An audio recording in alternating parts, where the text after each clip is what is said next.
આજથી આપણે જાણીએ કે 4 વર્ષ પહેલા જે દેવું હતું માત્ર 3,53,000 કરોડ રૂપિયાનું હતું. 2024-25માં 3,75,000 કરોડનું દેવું હતું. 2025-26માં 4,30,000 કરોડ રૂપિયાનું દેવું હતું. તો આમ દેવું સતત વધી રહ્યું છે. આટલા મોટા પ્રમાણમાં દેવું વધી રહ્યું છે અને ગુજરાતના દરેક નાગરિક પર 70,000નું દેવું છે. દરેક નાગરિક પર સરકારે કરેલું દેવું છે. તો આ દેવાઓ કરે છે સરકાર, તો એમાં વળતર તો મળતું નથી ઉમેશ.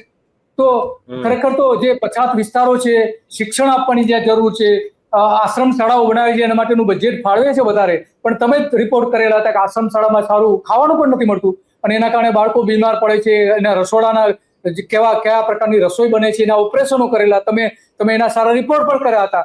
તો આવી પરિસ્થિતિમાં આટલું બધું દેવું કરે છે, તો કેમ પછાત વર્ગના લોકો જે છે કે જેને ખરેખર વિકાસની જરૂર છે, સહાયની જરૂર છે, એના માટેની યોજનાઓની જરૂર છે, ખેતીને લગતી યોજનાઓની જરૂર છે, કેમ સરકાર કરતી નથી? આટલું જંગી દેવું કરે છે છતાં પણ. અને આમાં મને સૌથી ઇન્ટરેસ્ટિંગ તો વાત એ લાગી, સરકારે થોડા સમય પહેલા બ્રાઉન ફિલ્ડ નામની કોઈ પોલિસી લાવી છે. એ અંતર્ગત પીપીપી ધોરણે જે રેફરલ હોસ્પિટલો ખુલી છે ને આદિવાસી વિસ્તારમાં, એ